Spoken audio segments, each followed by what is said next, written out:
വീട്ടിലേക്കാണെങ്കിൽ ഞാൻ കൊണ്ടുവിടാം. അയ്യോ വേണ്ട മാഡം, തമാശക്കാണെങ്കിൽ പോലും ഇതിനകത്ത് കയറാൻ ഇടവരുത്തരുതെന്നാ എന്റെ പ്രാർത്ഥന. എന്താ സ്വാതി, അത്രയ്ക്ക് മോശമാണ് ഈ വണ്ടി? അതുകൊണ്ടല്ല, എനിക്ക് പേടിയാ. പൊതുജനത്തിന് വേണ്ടിയിട്ടുള്ളതാ പോലീസ്, പക്ഷെ അവർക്കാ ഞങ്ങളെ ഏറ്റവും അധികം പേടി. എന്താ കാരണം? ഞങ്ങളുടെ കയ്യിലിരിപ്പ് തന്നെ. ഇപ്പൊ തന്നെ എന്റെ കാര്യം എടുക്ക. നാട് മുഴുവൻ വിറപ്പിച്ചൊരു പിടികിട്ടാ പുള്ളി. അവൻ ഈ സ്റ്റേഷൻ അതിർത്തിയിലാ താമസിക്കുന്നത്. രഹസ്യമായി കിട്ടിയ ഇൻഫർമേഷനാ. മോളിലേക്ക് വിളിച്ചു പറഞ്ഞപ്പോഴേ ആർക്കും ഒരു താല്പര്യവുമില്ല. വേണമെങ്കിൽ ഞാൻ പിടിച്ചോട്ടെ എന്നുള്ള മട്ടില്ല. പിടിക്കണം മാഡം, അതല്ലേ ചെയ്യേണ്ടത്. ആഗ്രഹം ഇല്ലാഞ്ഞിട്ടാണോ? ധൈര്യം കിട്ടണ്ടേ? ഭയങ്കര ക്രിമിനലാ കക്ഷി. എപ്പോഴും ആയുധം ഉണ്ടാവും അരയില്. അതുകൊണ്ടൊരു താങ്ങിയ പെട്ടില്ലേ. കുത്തിയാ കുത്തട്ടെ എന്ന് വിചാരിക്കണം മാഡം. രാജ്യത്തിന് വേണ്ടി ചെയ്യുന്നൊരു സേവനമായിട്ട് അത് കണക്കാക്കണം. എനിക്കെന്തെങ്കിലും പറ്റിയാ എന്റെ മക്കൾ അനാഥരായി പോവും. അവരുടെ മുഖം ഓർക്കുമ്പോ ഉള്ള ധൈര്യം കൂടി ചോർന്നു പോവും. സ്വാതിക്ക് എന്നെ ഒന്ന് സഹായിക്കാൻ പറ്റൂ? ഞാനോ? അതെ, സ്വാതി കൂടെ ഉണ്ടെങ്കിൽ എനിക്കൊരു ധൈര്യ. നമുക്ക് രണ്ടുപേർക്കും കൂടി ചെന്ന് അവനെ പിടിക്കാം.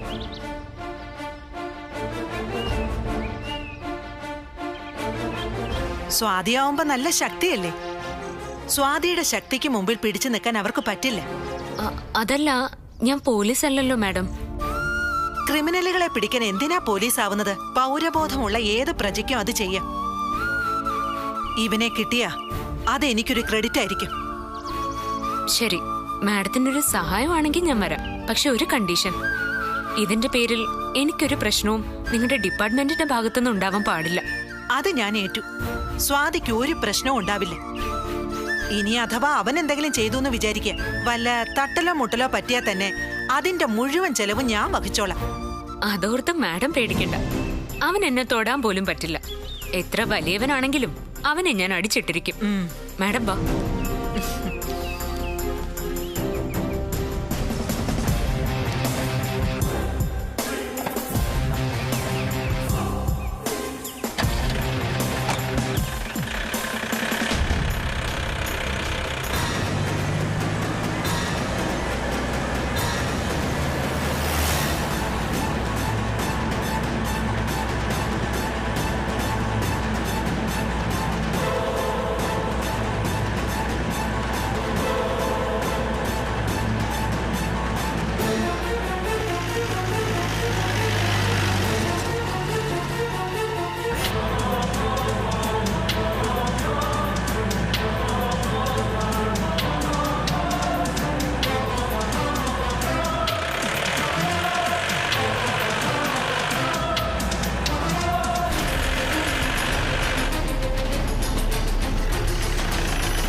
സ്വാതി ഈ വഴി പോ, ഞാൻ അതുവഴി വരാം.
സ്വാതി, മാഡം.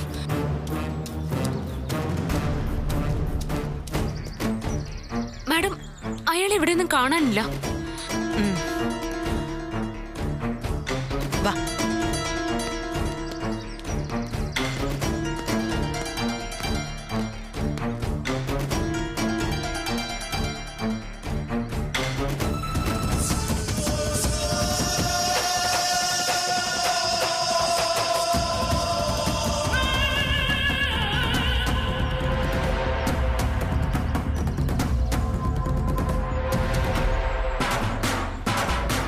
എന്താ ആളിതിനകത്തുണ്ട്.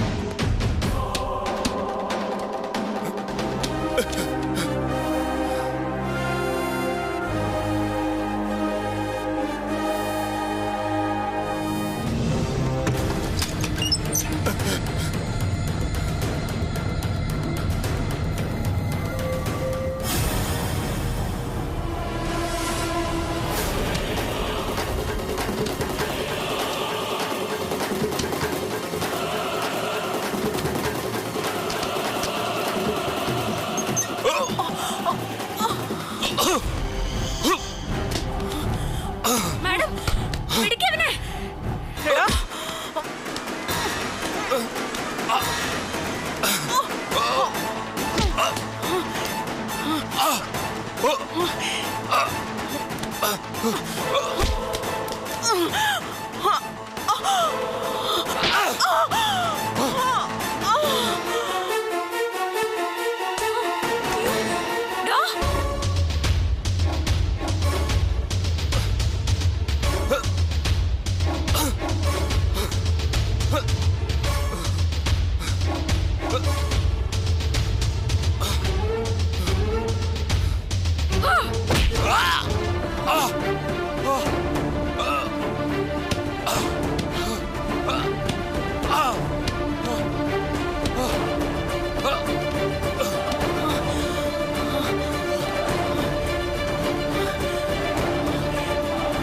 വിടരുതവനെ.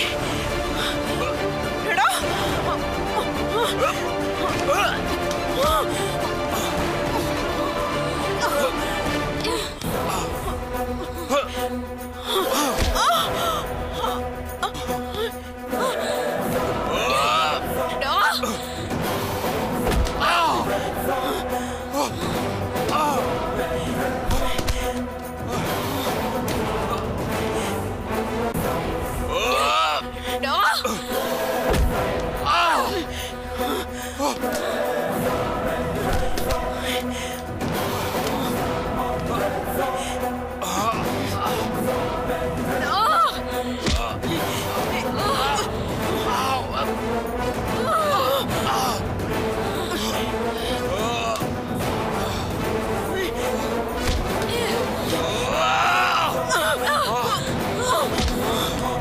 സ്വാതി,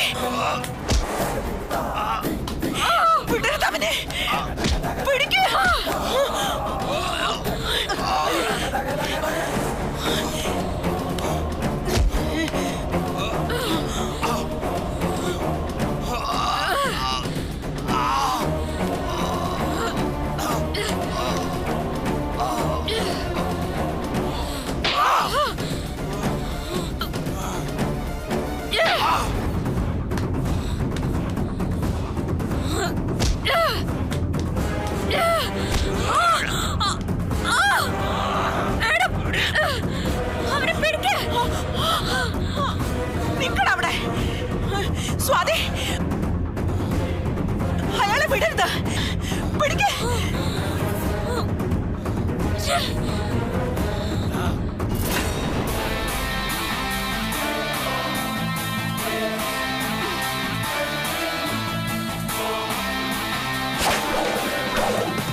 സംസ്ഥാനത്തെ മുഴുവൻ പോലീസ് സേനയും കബളിപ്പിച്ചുകൊണ്ടിരുന്ന ഒരു നൊട്ടോറിയസ് ക്രിമിനലിനെയാണ് വനിതാ SI ആയ ശ്യാമള ഒറ്റയ്ക്ക് കീഴ്പ്പെടുത്തിയിരിക്കുന്നത്. ഈ ധൈര്യം നമുക്കെല്ലാം മാതൃകയാണ്. ശ്യാമളയെ നിങ്ങളുടെ എല്ലാവരുടെയും പേരിൽ ഞാൻ അഭിനന്ദിക്കുന്നു. Thank you sir. എന്തായാലും ഈ കേസ് ശ്യാമളയുടെ പ്രൊമോഷൻ എളുപ്പമാക്കും. ഞാൻ IG-ക്ക് റിപ്പോർട്ട് ചെയ്യുന്നുണ്ട്. Thank you sir.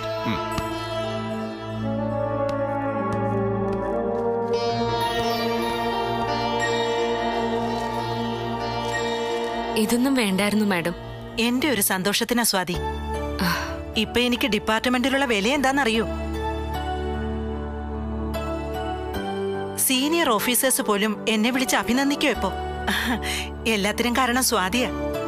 സ്വാതിയുടെ ധൈര്യവും പിന്നെ ഈ തടിയും. കുറെ കാലമായിട്ട് ഈ തടിയെക്കുറിച്ച് ഞാൻ തന്നെ മറന്നിരിക്കുകയായിരുന്നു മാഡം. ഇപ്പോഴാ എല്ലാം ഓർമ്മ വന്നത്. അത് ഓർമ്മിപ്പിച്ചതിനും ഉപയോഗിക്കാൻ അവസരം ഉണ്ടാക്കി തന്നതിനും ഞാൻ മാഡത്തിനോടാ നന്ദി പറയേണ്ടത്. സ്വാതിക്കറിയോ, ഒരു പോലീസുകാരിയാവണമെന്നുള്ള മോഹമൊന്നും എനിക്കില്ലായിരുന്നു. ടെസ്റ്റ് എഴുതി കിട്ടി, ഞാൻ യൂണിഫോം ഇട്ടു. കുട്ടിക്കാലത്ത് ഭയങ്കര പേടിയായിരുന്നു എനിക്ക്. ഇരുട്ടത്ത് പോലും ഒറ്റയ്ക്ക് ഇറങ്ങി നടന്നിരുന്നില്ല. അങ്ങനെയുള്ള ഞാൻ പോലീസായപ്പോ എല്ലാവരും അത്ഭുതപ്പെട്ടതാ. ക്രിമിനലുകൾ വാഴുന്ന ഈ ലോകത്ത് പാവമായി ഞാൻ വിചാരിച്ചാൽ എന്ത് ചെയ്യാൻ പറ്റുമെന്നൊരു തോന്നൽ. മറ്റാരേക്കാളും അലട്ടിയിരുന്നത് എന്നെ തന്നെയാ. ദൈവാനുഗ്രഹം കൊണ്ട് ഇവിടം വരെ എത്തി. അതിനെന്നെ സഹായിച്ച നിങ്ങളോട് എനിക്കെന്നും കടപ്പാടുണ്ടായിരിക്കും. പറഞ്ഞോളൂ, ഞാൻ എന്താ ചെയ്യേണ്ടത്? തിരിച്ചു മേഡം ഒന്നും ചെയ്യണ്ട. എൻ്റെ അമ്മയെ കൊന്നവള് ഇപ്പോഴും പുറത്തുണ്ടല്ലോ. അവളെ അറസ്റ്റ് ചെയ്താൽ മാത്രം മതി. എല്ലാം ശരിയാക്കി തരാൻ നീൽ. ആ CA പ്രൊമോഷൻ ലിസ്റ്റ് ഒന്ന് ഓർഡറായി വന്നോട്ടെ. ഇപ്പോഴത്തെ സാഹചര്യത്തിൽ എനിക്ക് പ്രൊമോഷൻ കിട്ടാനാണ് സാധ്യത. അങ്ങനെയെങ്കിൽ നീലിന്റെ അമ്മയുടെ ആ ഫയൽ ഞാൻ എടുക്കും. പിന്നെ അവളുടെ കഷ്ടകാലമായിരിക്കും. ഇടിച്ചവളുടെ നട്ടല് ഞാൻ കലക്കും. നട്ടലൊന്നും കലക്കിയില്ലെങ്കിലും അതിന്റെ സത്യാവസ്ഥ പുറത്തു കൊണ്ടുവന്നാൽ മതി. ഞാൻ മനഃപൂർവ്വം ഒരു കള്ളക്കേസ് ഉണ്ടാക്കിയതെന്ന് വിശ്വസിക്കുന്ന പലരുമുണ്ട്. അതിൽ പ്രധാനി ഗിരി തന്നെയാണ്. അങ്ങനെയല്ലാന്ന് ബോധ്യപ്പെടുത്താൻ പറ്റിയ അവന്റെ മനസ്സ് മാറും. അവൻ മാറിയ പിന്നെ വേദയ്ക്ക് പിടിച്ചേക്കാൻ പറ്റില്ല. അതോടെ വിൽപത്രം വ്യാജമായിട്ടുണ്ടാക്കിയതാണെന്ന് തെളിയും. പിന്നെ സ്വത്തും കിട്ടും. ഞങ്ങളുടെ ഈ കഷ്ടപ്പാട് മാറും. എല്ലാം നീല ആഗ്രഹിക്കുന്ന പോലെ തന്നെ നടക്കും. ഞാൻ അതിനുവേണ്ടി എന്റെ പരമാവധി ശ്രമിക്കും. നിങ്ങളെ സഹായിച്ചില്ലെങ്കിൽ പിന്നെ ഞാൻ ആരെയാ സഹായിക്കേണ്ടേ? ആ കേട്ടോ സ്വാതി, നിനക്ക് പോലീസിലൊന്ന് ട്രൈ ചെയ്യാമായിരുന്നു. പോലീസിൽ ചേർന്നിരുന്നെങ്കിൽ നിനക്ക് നല്ലൊരു ഭാവി ഉണ്ടാവുമായിരുന്നു. അടുക്കളയിൽ നിറങ്ങാൻ നേരം കിട്ടാത്തൊരു ജന്മായിരുന്നു മാഡം എന്റെ. പിന്നെങ്ങനെ ഞാൻ പോലീസിൽ ചേരുന്നത്? ഇപ്പോഴത്തെ ജീവിതത്തില് എനിക്ക് ഒരു പരാതിയില്ല. എന്തുകൊണ്ട് ഞാൻ സന്തോഷവതി തന്നെ. ഞാൻ പറഞ്ഞേ ഉള്ളൂ. ഒറ്റ കാര്യത്തിലേ എനിക്ക് ടെൻഷനുള്ളൂ. ഞാൻ CA ആവാതിരിക്കാൻ ആരെങ്കിലും ഇടയ്ക്ക് കളിക്കൂന്നുള്ള കാര്യത്തിൽ. പാരകൾ ഒരുപാടുള്ള സ്ഥലമാ. ആരെങ്കിലും പാര വെച്ചാ മതി, അതോടെ ആ ലിസ്റ്റിൽ നിന്ന് ഞാൻ പുറത്താവും. അങ്ങനെയൊന്നും സംഭവിക്കില്ല മാഡം. മാഡം CI ആവും. ഞങ്ങളുടെ കേസ് അന്വേഷിക്കും. ഞങ്ങൾക്ക് നഷ്ടപ്പെട്ടതെല്ലാം തിരിച്ചു കിട്ടും. സ്വാതിയുടെ നാവ് പൊന്നാവട്ടെ. എന്നാ ഞാൻ ഇറങ്ങാ. ശരി. ആ ഇനി ഇടിയൻ സ്വാതി ആവശ്യമുള്ളപ്പോ വിളിക്കാം. ശരി.